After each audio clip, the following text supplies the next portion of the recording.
so, sorry. First of all, a disclaimer. I am a self-taught intermediate artist, so all this information is just basically a summary of all the things I've learned throughout my time kind of practicing art. So it's not really a formal perspective.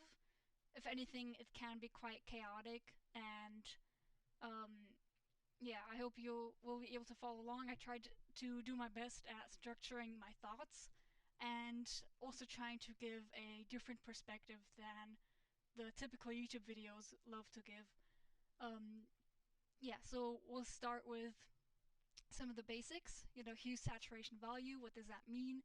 And then we'll also go um, into compositional theory because that's also important for color. Then we'll go more detailed into how to apply saturation. What do you even do with hue, and what is the importance of value? And we'll be talking about common problems, the theory behind it, and then how do you apply it to make it better. And then in the second workshop, we'll be analyzing some artworks. Um, for one by Megaman Zero, some concept art, and other Instagram artists I've picked out. We'll just be going over the things we learned today, so saturation, hue, value, and just looking at all of those aspects, analyzing, breaking down the balance and harmony of the art from these other artists. And then in the second workshop, I'll also kind of present some exercises which are supposed to strengthen our observation and use of color. Um, yeah, and then November we'll start practicing. So this will be recorded, this workshop, and I will try to post it on Instagram, so you have access to all of these things, right? So first of all, hue, saturation, and value. What do these things mean? You probably heard it before. Hue basically referring to the different types of color, red, orange, yellow, green, blue, whatever. Saturation referring to the intensity of the color. So I always like to see it as how far is the color too gray or too white or too black. If you see the color wheel on the left side here, um, if I take this color and I put it, I mean, it all like varies again with like other uh, I forgot what this color space, color wheels you use. It varies like what direction you go. But typically I like to imagine myself going from the color to white or to gray or to black, and the color will maybe not black because you will just change the value. But yeah, just imagine yourself going to gray, and that just is the color getting less intense as it goes along, right? So intensity is a word we use when we refer to the term saturation. And volume, brightness, how bright is the color, how dark is the color, you're just going up and down in this case of the square, right? But there is also some other stuff you have to keep in mind, because that's not it. In addition, you have to keep in mind that hue has an intrinsic value. So colors like blue and purple are automatically darker than colors like yellow or this green over here. Um, so that's something you have to keep in mind. So if I go this color right here, I don't know if my mouse is very visible, if you can see it, but if I just go along here, the value of the color I have selected changes even though I stay in the same spot. And another thing you have to keep in mind is that in some cases, it also depends on what color you have picked out, but in some cases, if you want to make the color brighter, you also have to make it less saturated.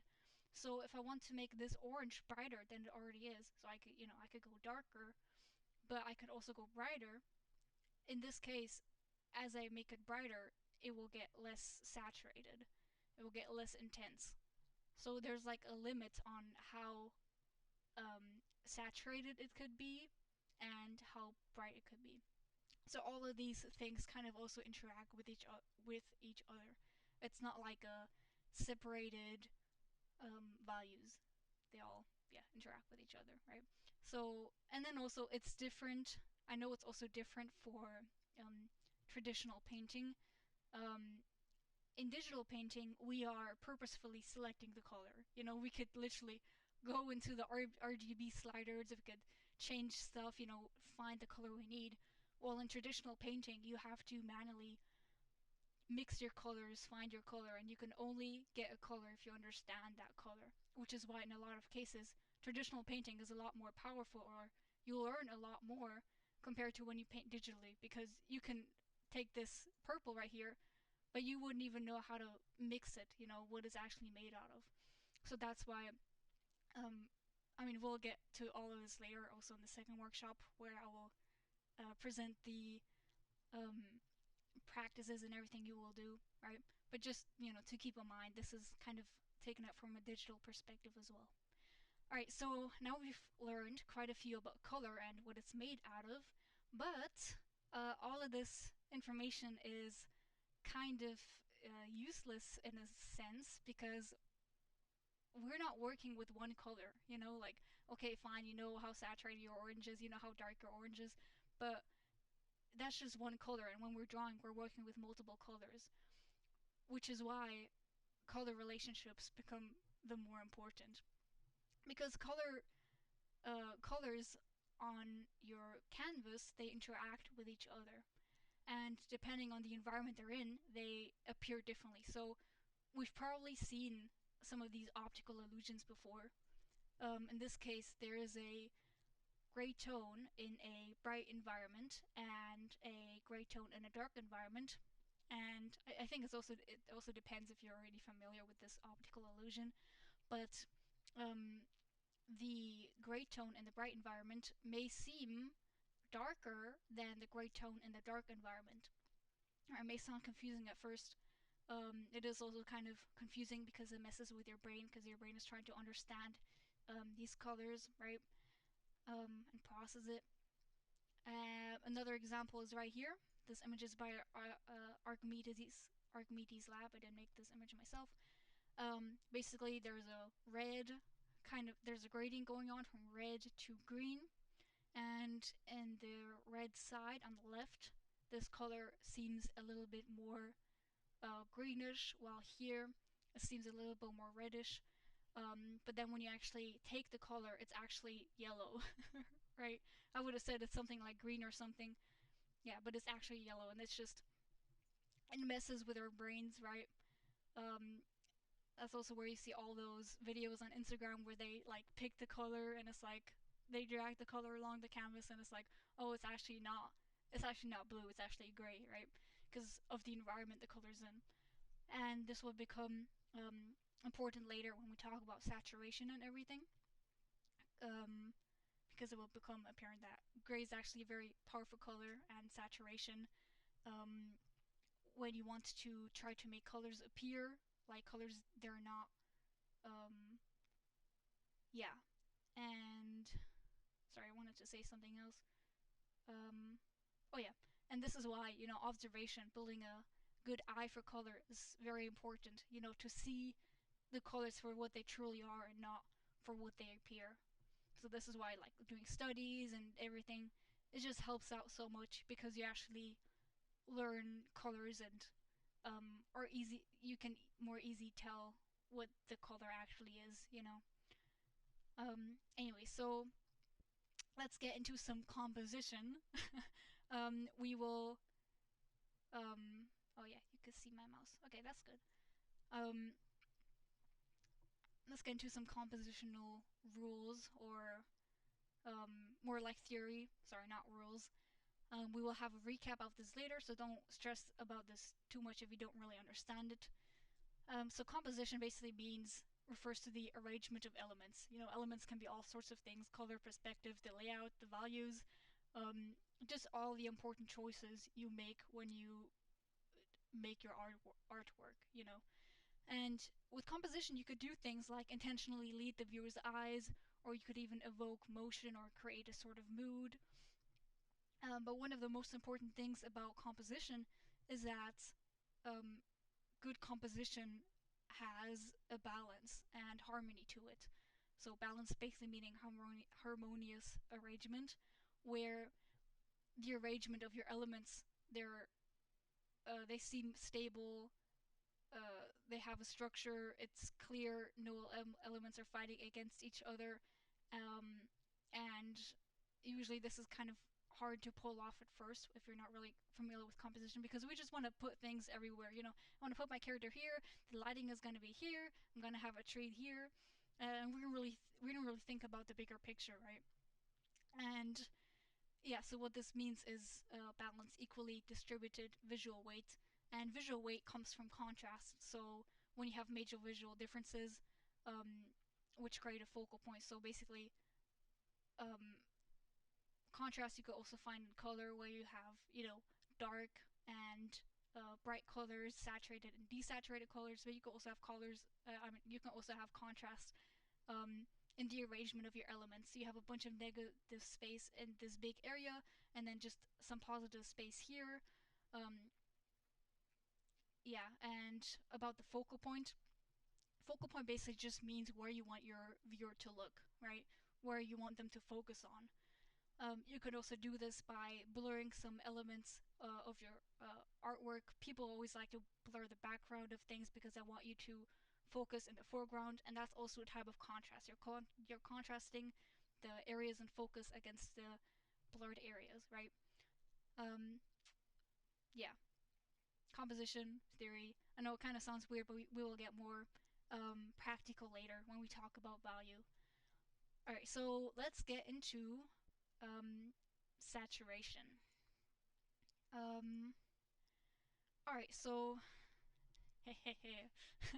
one common problem I see people do with saturation is that they're not really thinking about their colors as much, right? So they just think, oh, I'm gonna have a darker color here, I'm gonna have a brighter color here, some blue, some green, some pink, it doesn't matter. But it's never really considered how saturated the colors are.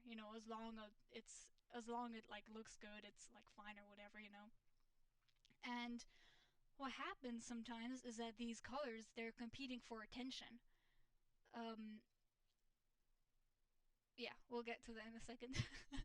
So what people have to realize is that they should intentionally choose the saturation of the colors and be aware of what they're choosing to create that sort of balance and to create, or like follow these compositional theory we talked about earlier. So I have this drawing on the left, right? I did of a, simple sketch, whatever, and I chose some colors for it, and I color picked my colors, right? And I put them down here.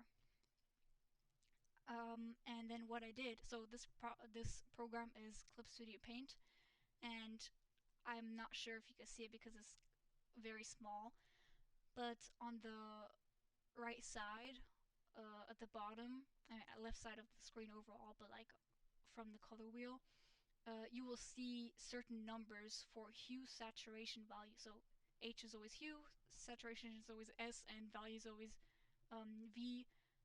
People also put a B, I think, for brightness, so for value, I think, or like they also like change the letters, whatever. But here it's S for saturation, and I can actually look in Clip Studio Paint at the number, and it will kind of give me um, a number based on how saturated the color is. So if I put it to 100, if I put it the max, it's 100. If I put it to black or gray or white, it's going to be 0.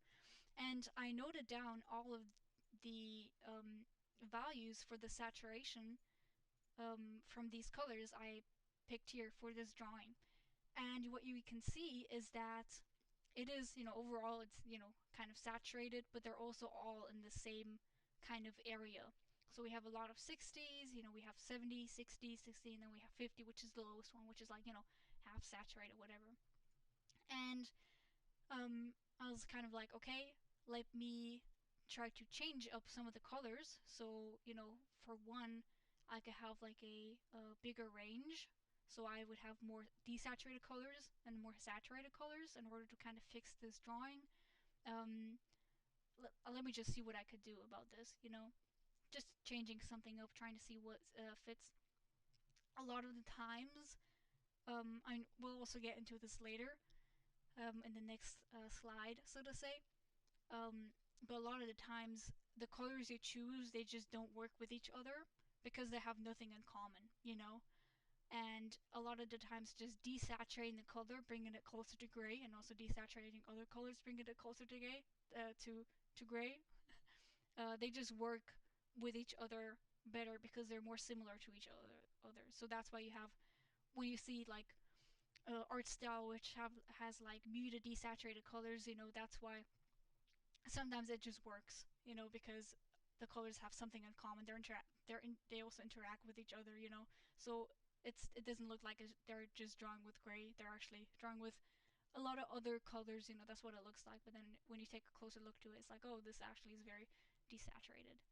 Yeah. So I chose new colors, and try to choose a more balanced color palette, which also feel like the desired color. Um, there are some, visual differences though, because these are new colors, and let's see what I did. So these are the changes I made. Um, some areas got brighter, which I could always go back and change. Um, right, but just so you kind of get an idea of a more pleasing color palette. And so if you look at these new colors over here, actually here on the right side, so this is on the right side is the colors we had previously, while on the left side it's new colors we have. And I kind of put the colors in order, of the saturation, and we see that before they went from 70 to 50, and now they go from 70 all the way down to 30, and this is kind of the order I put them in. And it's a way more intentional order. Like some stuff like the shadow I saturated, well, the skin I desaturated, and then like with other aspects, I just kind of changed it to what I felt like would look better. Yeah, but you could go in like all sorts of like directions with this. Is just something I did. Yeah, and I'll actually show you what it is, or like what the process of this was. So right now I'm going to transform this color palette over here. Let me just see if someone says something. Okay. So we have this color palette over here. Um, I just went and selected random colors, for a new artwork. We have some very saturated colors over here. This one is at 100. We have two more neutral colors like this darker shade and this off-white. Um, I do like this combination, to be honest. The black, blue, and pink or orange, or whatever this is, right? And I now, with you, want to kind of change these colors into a more pleasing color palette, and I will be working with saturation and with also hue and value to kind of change these into a more balancing color, while still trying to keep the overall idea of the color. We don't want to change this into like a green or a yellow. Alright, so I'm gonna make a new layer, and I'm gonna clip it to our colors over here. So I'm going to be doing this in three ways. For one, I'm going to do it manually, where I kind of describe my process. Another one I will do by adding gray, or by just desaturating the colors through the blending modes. And with the third one, I'm going to be adding a color on top of the colors. Alright? Alright, so let's start by doing it more manually. So first of all, I want to kind of look at this color palette and kind of just decide for myself, be intentional. What kind of color do I want to kind of, what color do I want to stay, right? Because I can't have a bunch of saturations flying around. I want there to be like some colors which are saturated, and the others maybe kind of fall more into the background and kind of support the color palette, right? And right now I'm deciding for myself. Okay, I think I'm going to go with pink, right? So I will now kind of choose for the other colors, like for the other colors that I change and transform the color more towards a color that would support pink. I'm not sure like if this is very like if you understand what I'm saying, but I think you'll understand it in a second, right? So let's start with this neutral color over here. I will not really have to change a lot because it's already desaturated and dark and everything, you know. But I will just try to kind of maybe change the hue a bit to a more cooler tone, right? I'm not sure if you can see the difference. I'm doing this on the spot right now, so I don't have like anything prepared that I'm following, so just bear with me. I'm also not a professional, right? Next, I'll go to the blue. And so this is my color process, how I change my colors if I want them to look like another color, but I can't pick that color because it would just, I still want to have that blue, right? So what I actually always do is I desaturate the color, right? Then, because I desaturate the color, it becomes brighter. So I have to make up for it by making the color a bit darker. And now I shift the hue towards kind of the area of the color I want to have. So I will be shifting it more towards pink. Right, let's see what this looks like. Alright, this is a bit too purple for me. Maybe, you know, I could go back a bit. Just a bit, right? So that's our new color. It's still this blue, but as you will see when I also edit the other colors, it will still kind of look like a blue, right? Alright, next, this color over here, it's already very close to pink, so I won't really have to do much, but I'll still desaturate the color a bit, make it a bit darker, move it more towards pink. Let's see what this looks like. Alright, this already looks pretty good, I'd say. I'm just gonna move on to the next color. This green over here, which is at the complete opposite end of the pink we want. Remember, we're doing this because we want the colors to have something in common with each other. You know, they're still kind of the same colors, but we're changing them to the extent where they're more, how do I say, agreeable to each other. So I'll start by desaturating the color, you know, and I'll change it more. Maybe I'll change it this direction. I don't really know if that matters a lot. Alright, now it has gone a bit warmer. If you see, let me just show you the difference. If I just go like this, I mean, we could also do that, you know, but it becomes a completely different color, you know, and yeah, it becomes a completely different color, you know. It doesn't really have that same tone anymore, right? Alright, now let's do the blue. I think the blue is quite intense, so I kind of do want to desaturate it, you know, make it darker to make up for the saturation because it makes the color brighter. Change it a bit more towards this warmer end. And as you notice, this color might seem a bit like purple, but we're still in the blue area. And it seems like that because we have desaturated the color. As you see here, if I desaturate it even more, it looks a lot more like purple, right? But it's still the same blue. It's complicated to first like to get to know, and the rules of color and like how it works. But really, with practice, you'll be able to do stuff like this too, right? All right, this is our pink. Let's go to our yellow. This will be tough because it's very bright. It's very saturated. So I'll start out by maybe desaturating it a bit, making it a bit darker, moving it more towards the warmer end. I don't really like that. I think it's kind of too dark. Yeah, maybe something like that. We will just leave it at that first. The off-white, it's already kind of pink. It looks kind of pink, even though it is like red-orange because it's so desaturated. It just looks like pink, right? And this green over here, it is a cooler version of pink, so I just want to desaturate it a bit and move it maybe a bit more towards the blue. Oh, that makes it too blue. Let's see what we could do with this. I don't know, maybe we could also keep it somewhat like this. Just kind of testing out things. Just experimenting and everything, you know, it's very useful to kind of see like find the colors you are looking for. And already, like you could still like go and change stuff, but we've already transformed this color palette into maybe a more pleasing one. I mean, it also kind of depends on your opinion on things, also in what direction you want to go. Of course, it also like depends on what you're using these colors for. Um, but this is just like a way you could change stuff, right? Manually with understanding the theory behind it. Um, yeah. So next we'll do the same thing. I mean, not really the same thing, but we will just be working with saturation and desaturation.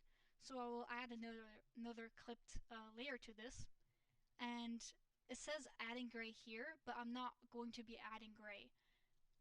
Just adding gray, and the reason for that is because if we select a gray tone and if we put it over the color, you will still change the value of the color because it all depends on the gray tone you have selected. So actually, the way I will be doing this, because I don't want to mess up the value too much, I will be going to my blending modes and I will select the blending mode color, and then I'll take I can take a white, I could take a gray, I could take a black. It's just supposed to be desaturated. And now if I go over the colors, it turns the colors into black and white, right? And now I just lower like my saturation. I mean, sorry, I'm getting messed up. I will lower my opacity of the brush. And now if I go over the colors, they get less saturated. And they should be still kind of keeping their value. I'm not quite sure, right? But yeah, they're keeping their value, right? And I will be trying to now change the colors again with this method. Alright, so now instead of going into a pink direction, I kind of want to go into a blue direction, and I will be desaturating the bright colors because, again, they're all supposed to have something in common with each other. They're all supposed to shake hands and be friends, right? So I'm going to go ahead.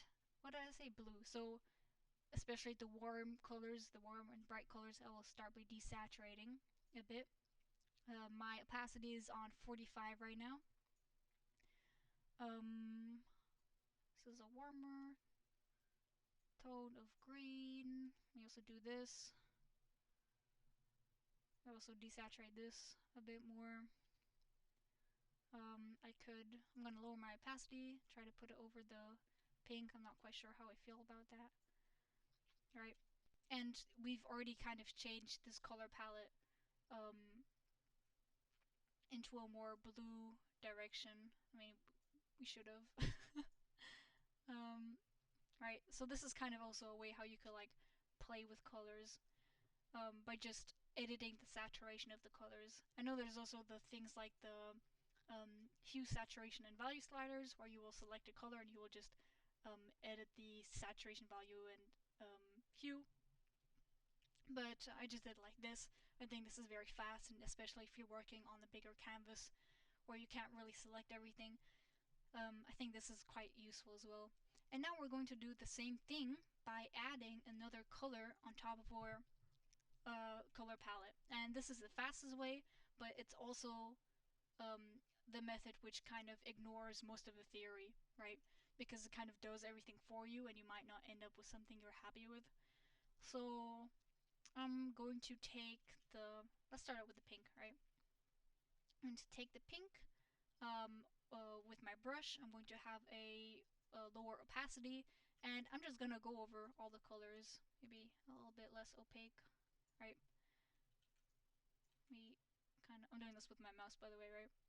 So, this changes the saturation, it changes the hue, and it changes the value of things, right? Because it all is going off of the color we selected, which is why if you have a color palette like this and you want to edit your palette, it's very important to kind of edit your colors. If you want to have a darker color like this, because it just like looks a lot more like pink now and brighter, you could just kind of tone it down. Now it's like a purple or still like dark pink.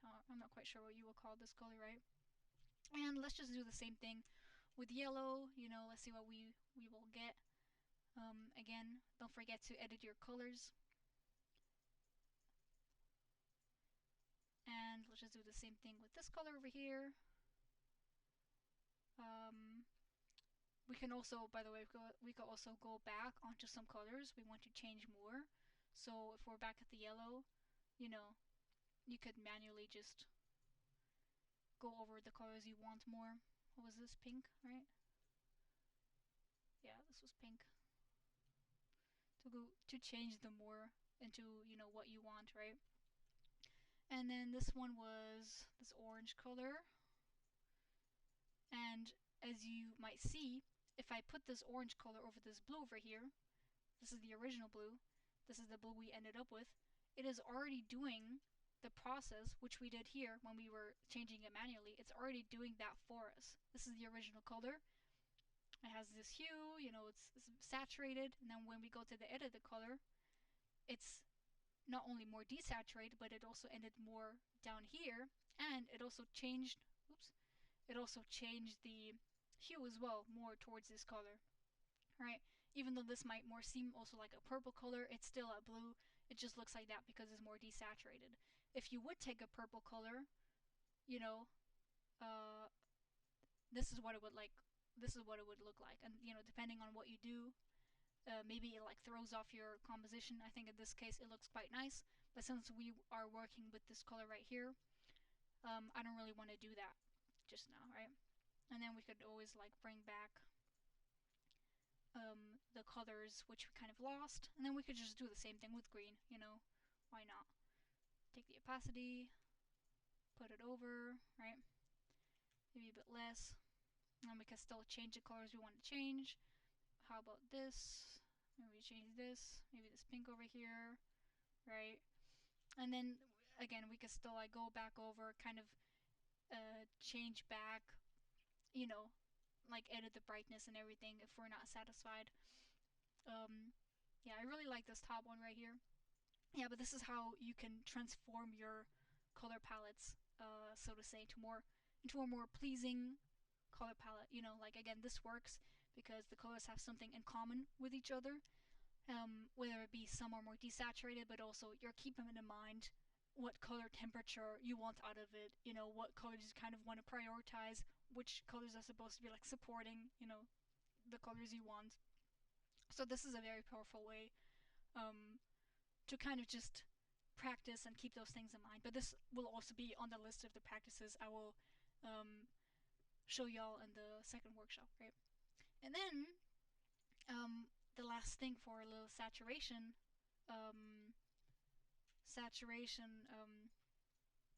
practice and application. This is a drawing I did. I'm not quite sure when I did this, but it was supposed to be a fan art of One Piece characters. If you know the characters, please ignore it because I messed up all the proportions and the everything. And yeah, so I wanted to show you guys one thing. So I had a layer with all the colors, and I don't really know where it went, but I also wrote down all the saturation of the colors and everything.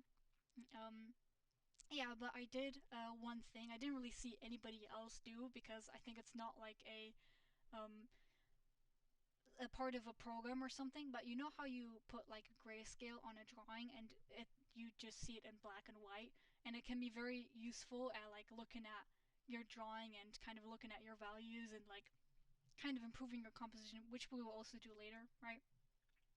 I tried to do the same with the saturation, and it kind of looks crazy right now. But I did like a. Okay, so first of all, this is not very accurate. I just did it more fast. As you can see, this color is like the same as this color. 75 is the same as 100. But you know that doesn't matter. It's just to prove a point, right?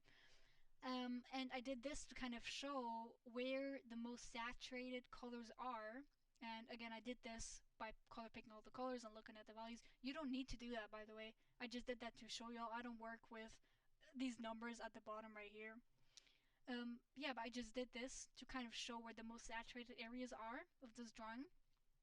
Um, so you could also kind of think of it compositional wise. Where do you want to put your saturated elements, right? And I think this is very saturated, right? The background is very saturated, kind of falls into the hat. All of this is kind of saturated. It's all out of 50, and only stuff like the hair, the clouds, is not saturated. And I just kind of wanted to see. Oh, this is the original, by the way. I just kind of wanted to see how I could change this into a more pleasing way, right? So I already I don't have my mouse, I mean my pen and my tablet right now. So I will just do it with my mouse, just a few areas to kind of show you what I'm thinking. So first of all, I think the sky is very saturated, the sand is very saturated, the hat is very saturated. You know, all these areas are very saturated. The skin is kind of medium, you know, saturated as you've seen before over here. And I just kind of want to change some elements because I want the characters to kind of pop out. You know, I want them to be the first thing you look at. I want them to be the focal point, right?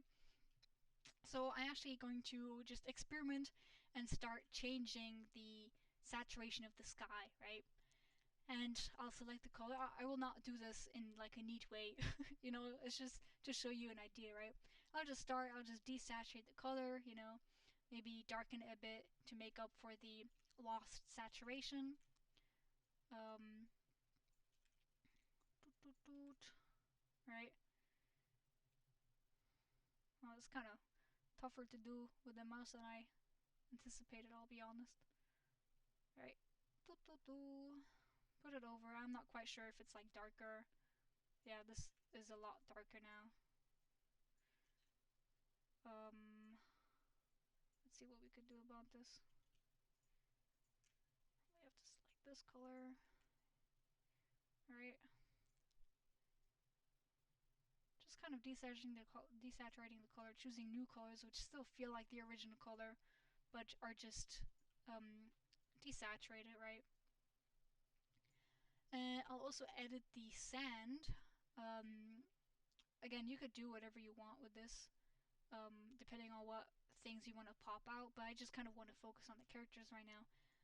So I'll take the sand, I'll also desaturate it, and I'll also darken the color because, again, if you desaturate some colors, they might actually turn brighter than they actually are, and I still want them to look like the original color, right? Yeah, move it a bit here. Alrighty. Toot toot toot. Alright, let's look at this again. We can zoom out a bit. See before and after so far. I mean, you know, if you want to get all accurate, you know, you could do like gradient and everything. Edit some stuff over here. Yeah, whatever, right? And I think I'll also, because I really like this hat color and how it contrasts against the blue, I am going to try to put up the intensity of the color, um, just so we have like more variation, and I think it also just generally speaking, looks better. So you can see contrast with the blue, and then, you know, I'll also maybe lower the contrast of other things, um, like the skin, you know, just trying stuff out. That's the whole point of this. Yeah, whatever. Not the very best examples right now. You could just keep on. I could also work with the new layer and choose the blending mode color and, you know, select the saturation that way. Right, so this is just quick edit. This is what we did right now. This is what I did earlier. It looks a bit different. I kind of took the blue out of the sky because I also thought it might look good. I still think it looks good. This was the thing we did right now. Earlier, right? I just had it as a backup just in case, right? So yeah, that's how I edit my saturation. Alright, so next thing we will talk about is value. But before that, we're going to take a 5-minute break. I don't know how long we've been at this. Yeah, I think like 30-40 minutes. We're going to take a 5-minute break. Everybody go up and stretch, do something, drink some water. After that, we'll be talking about value and hue. It will be shorter than what we just did. Um, yeah. 5 minutes. So we'll meet at 30:35.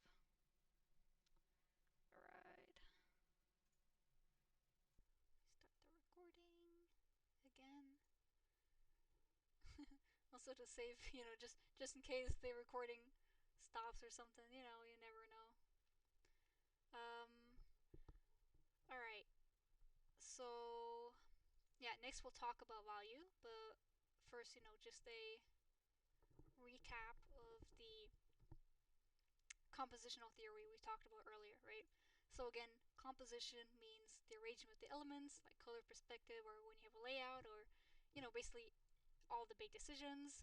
They intentionally lead the viewer's eyes and evoke emotion. Then we talked about this whole things with balance and harmony and equally distributed weight. So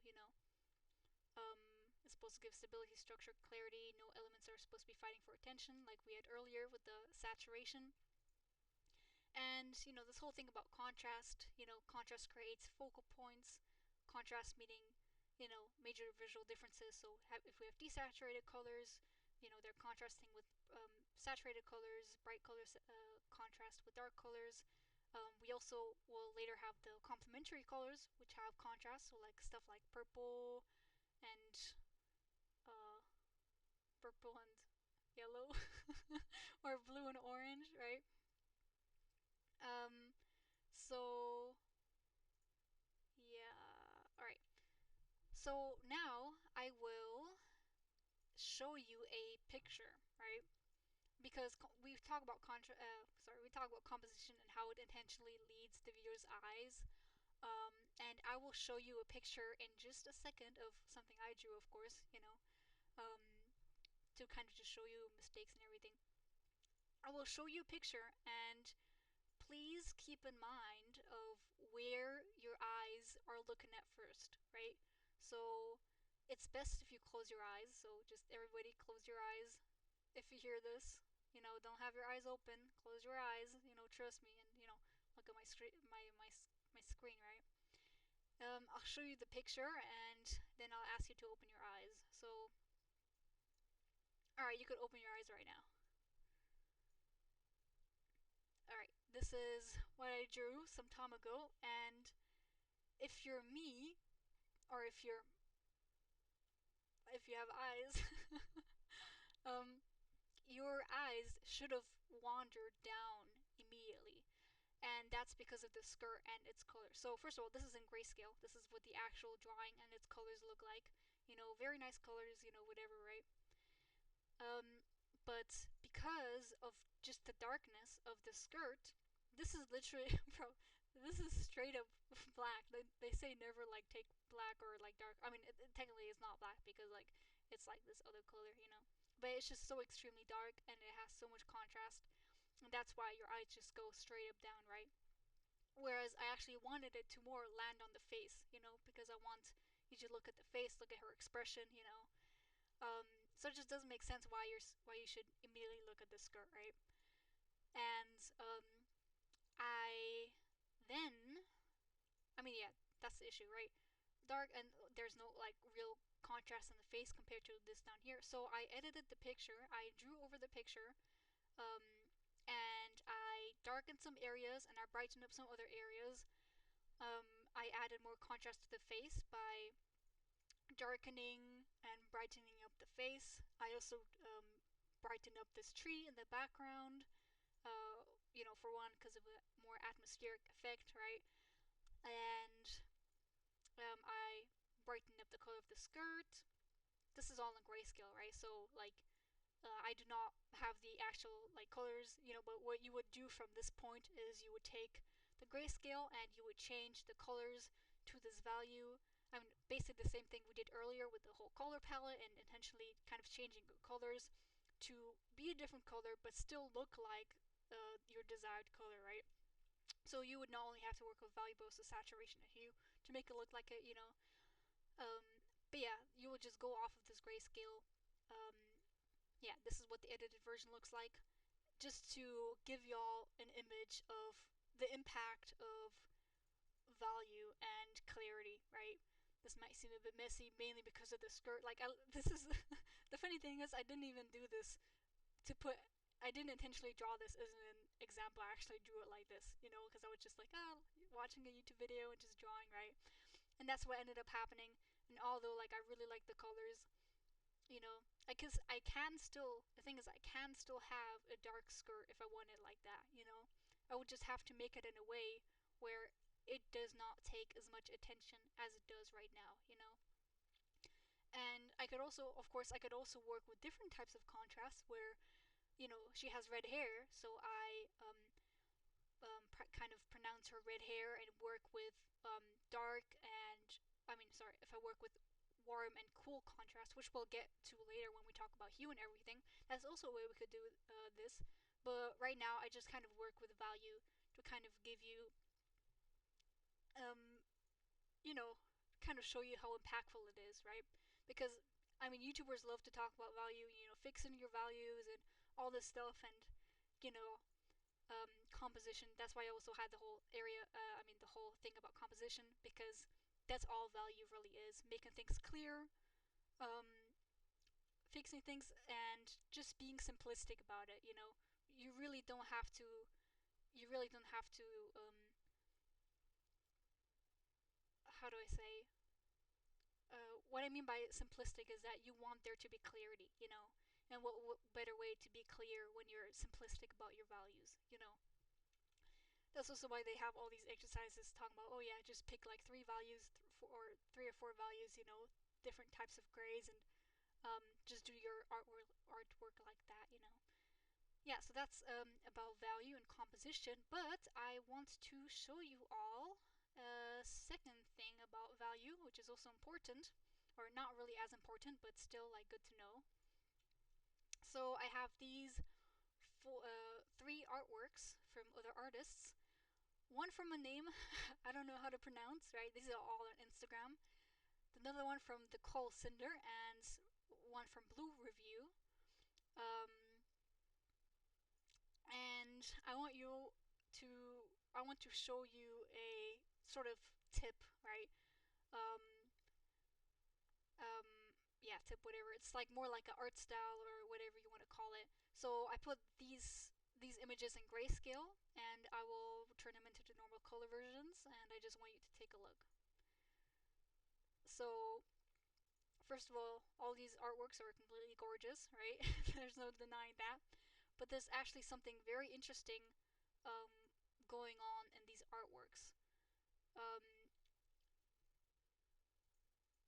yeah, so I will just zoom in right here because I think this is like one of the most obvious areas, or like the most obvious things. Let me just new layer, doot, doot, doot, right? Alright, so if you look at, for example, this area right here, there is so many things going on, right? There is this pink color, there's blue, there's green, there's even like yellow, and all of these tones going on right here, right? But when you turn on the grayscale, all of that kind of disappears. Even if you look at other areas, like this tile over here, there's just so much going on right here. There's like orange and yellow and pink and blue and like even some green, but if you turn on the grayscale, it all disappears. And the reason why this is such a good artwork is because they actually hide all of these color variations. It's called color variations, you know, the variations of a color, put it in a drawing, makes it a lot more pleasing to look at, it adds texture and all that stuff. But once you just look at the values, all of these areas, they all have the same value. And that's why it works so well. Because if you look at this and you might be like, oh, that's super cool, that's a super cool art style, you know, let me just take some pink and let me just take some blue, and let me just take some like yellow, and I mean that's a little bit too bad. Take some yellow and put them all over.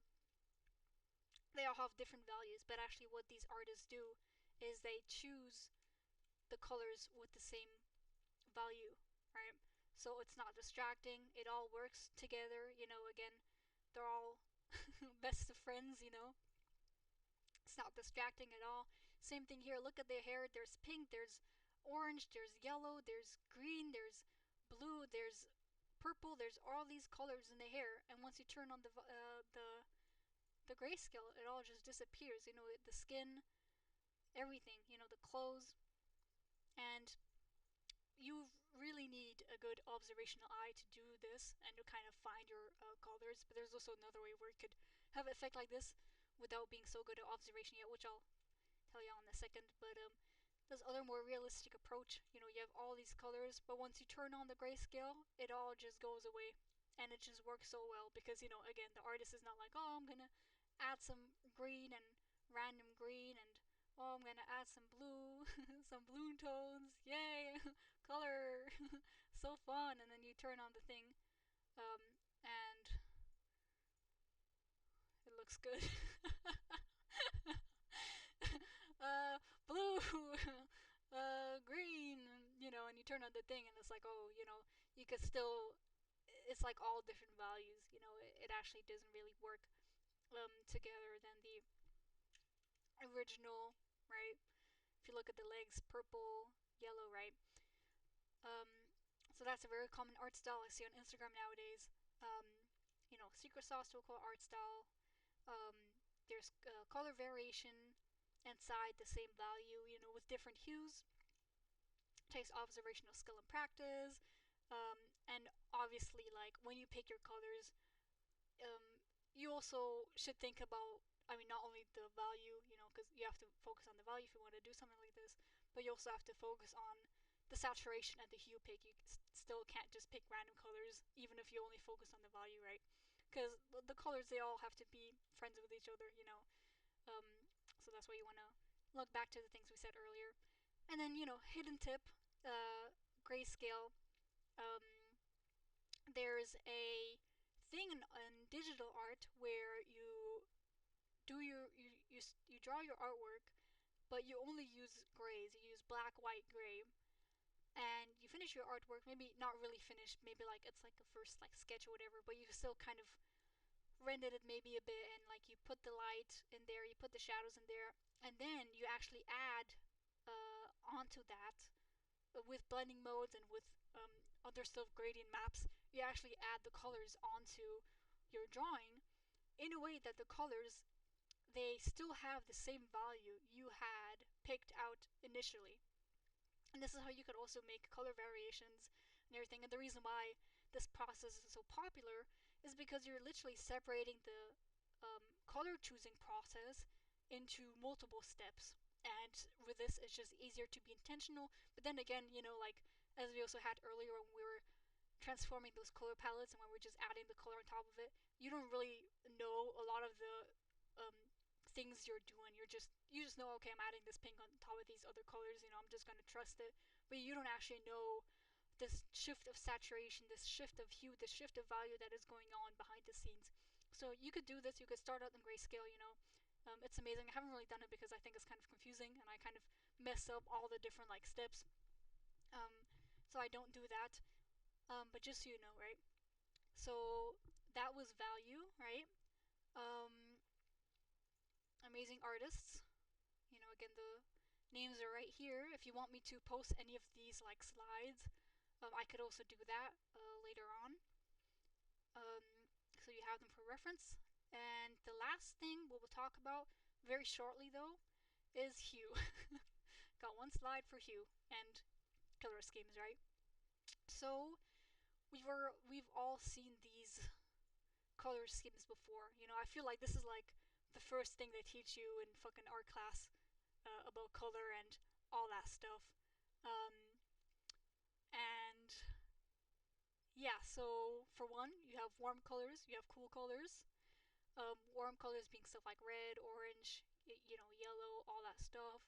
Um, and cool colors, you know, in the blues, purples, whatever. I feel like this isn't really um, obvious with the purples.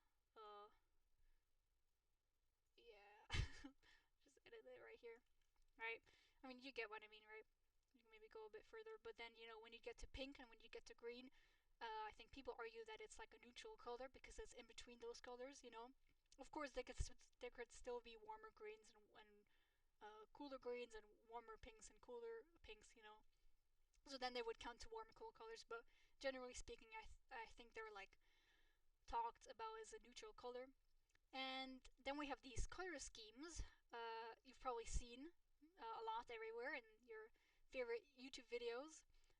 Monochromatic. Let me actually make this bigger again so I can show you. Monochromatic basically means in one hue you use all the colors, all the saturations, all the values, but you just use one hue, right? Analogous means you have a few hues, right? But they're all next to each other and they're like more close on the color wheel, and you could use everything there again, right? Complementary means its colors opposite from each other, right? And they give contrast, right? So this is another way you could do color contrast and all that stuff. But to be honest, my favorite way of doing color contrast is still with warm and cool colors because I think it's just so simple, and I just love it so much. And even if you do complementary colors, there's still you will still have like a warm and cool, color contrast either way. Except if you use like pink and green, then it's kind of more difficult. But yeah, and then we have triad colors. This is when you start to make shapes on the color wheel. Um, Split complementary, like complementary colors, except you also kind of use the hues next to each other, like analogous. And then we have tetradic. It's just a rectangle, like the triangle over here. This is a rectangle, or a form of a rectangle. And so these are colors which are proven to work well with each other, right? And these are important for character designs. We watched that Spider-Man video, in their first watch party, and he was talking about the designs of the villains and the heroes and the different colors they like picked out. And they were also talking about like primary colors and secondary colors and everything. So this would be more in the area of this over here, character design. But they could also be important for creating moods, especially warm and cool colors, very important for creating moods. Also, complementary colors, analogous colors is also very important. All of this triad and tetradic I don't really use, but I thought it would still be kind of important to know for you. Um, I don't want to gatekeep anything, right? And yeah, something very important is that keep in mind again the saturation and the value you choose, right? Because this is not your new color palette, right? The stuff we did before was your color palettes. This is just an idea, a suggestion, because I remember when I was like a beginner artist and I seen this and people were talking about this, complementary colors, and I was like, oh, cool, I'm just gonna take this color, I'm gonna take this color, and, maybe I'm also gonna take other colors.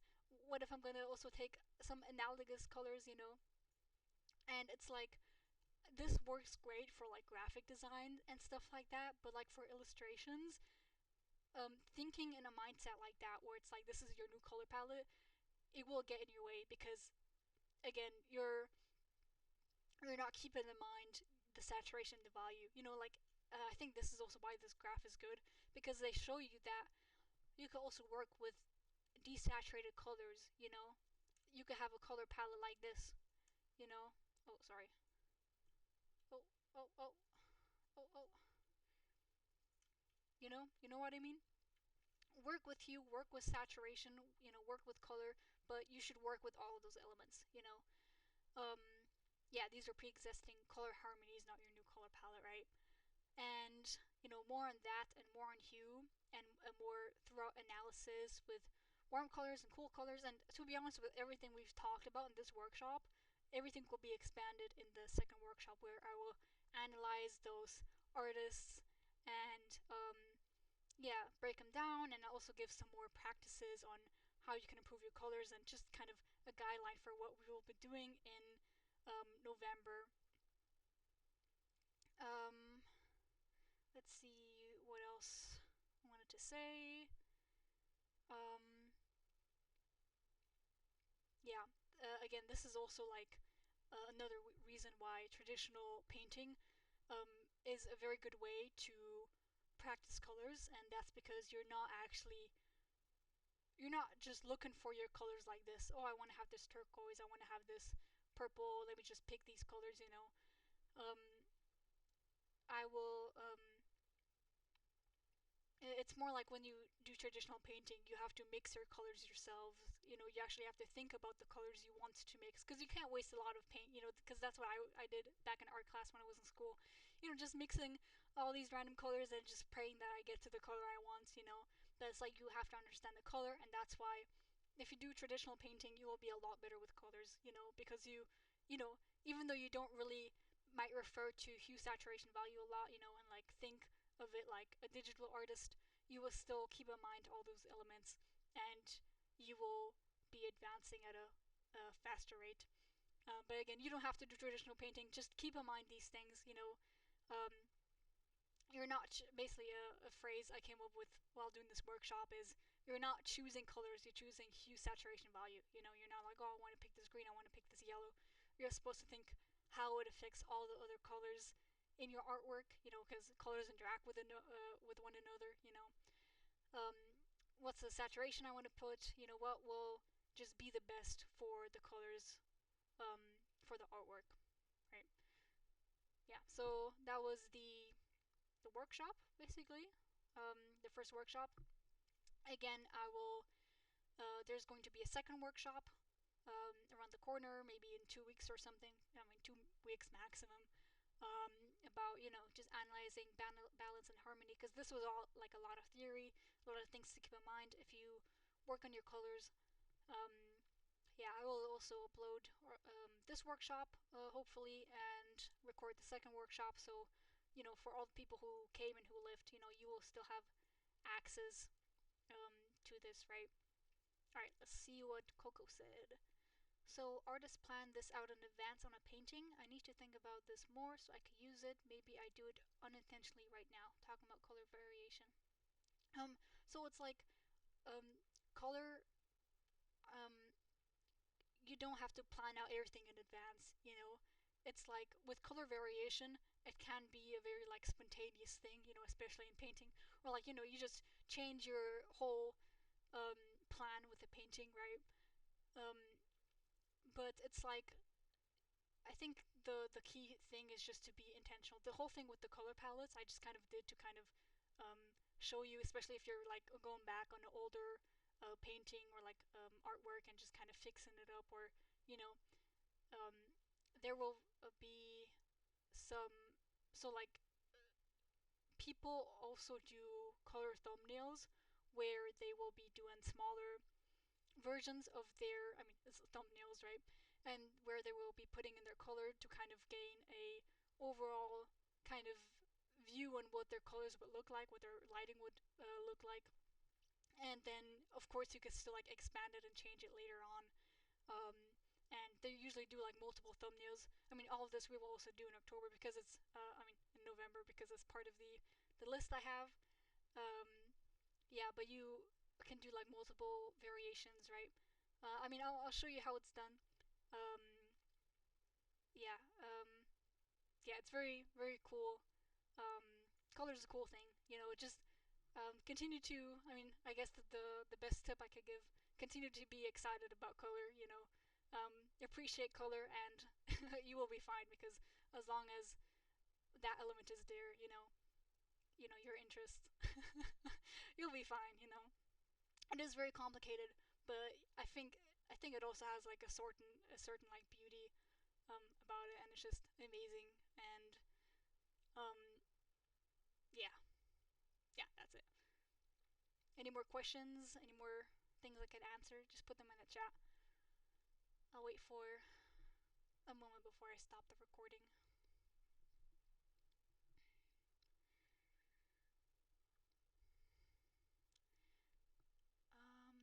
Oh yeah, so yeah, the journals.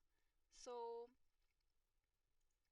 go back to right. So workshops, watch parties, journals. So I will upload all the information the 1st of November. I mean, I'll try to, but basically, the way it's going to work, I mean, if you also like take a look right now at the server and you go to it's the first channel in the art category.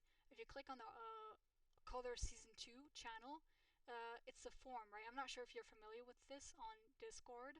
And you can create your own post, and it will basically be like your channel or like your little area of the server, right? And it will be your journal. And basically, what you will do, and what I will do, and hopefully more people join in as well, you upload all your practice. Basically, you could take your notes, put them in there. You can plan out your colors. You could, where you post your studies and all that stuff, and you can look at other people's journals and what they're doing. But basically, it's like you're kind of, I mean, it's people will see your journal and everything, but you'll be the only one really typing in it. And then maybe in like other channels you could interact with other people and like talk about their what they're doing and everything. But it's just kind of to show other people what you're working on, but then also like to kind of keep track of your process and everything. And yeah, I will upload. I mean, I will get everything ready for that in November, because that's where I want everybody. I mean, you could still like start practicing and everything, if you're passionate. But I just want people to like kind of start at the same time, and we'll also be meeting in VC to kind of practice and support each other and whatever. Yeah, so that's what the journals are, and then I will take them down sometime in December, because we will also have the final project, um, which will probably be like a final illustration, or something very intentional which you will be working on, something you kind of like plan out and think about a lot, to kind of put all this information together in like one artwork, something you can be proud of, to kind of finish all of this off, right? So that's the journals. We will still have watch parties, of course, in November, but and in December, but there will be like less educational about color, but more about just art in general and like other topics and graffiti. That's one video I have picked out. Um, yeah, you could also look in the, I mean, again, the Color Season 2 channel or forum, the post I made. I will put all the video links in there, the one we previously had and the ones we will have, and I'll update it because not everything is in there, right? The next watch party we will have is tomorrow with Miyazaki, which is a very popular documentary, so you probably have already seen it. Um, so are you planning to do these sort of things every season, or it's a sort of just a test run? So this is sort of like a test run, because these things take preparation, and I'm not prepared to go from December into January and be like, okay, next season is gonna be anatomy and all these workshops. Um, but it's like I'll try to keep them up. I mean, it also like depends on the response of the server, but I feel like it's a very good idea. But I can't do these things every season, because they take preparation and also take my kind of time and energy, and like it all just kind of depends on what I'm going through.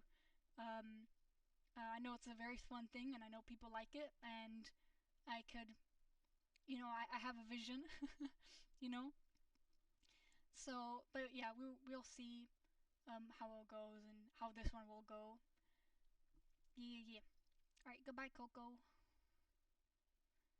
Goodbye, Coco. All right.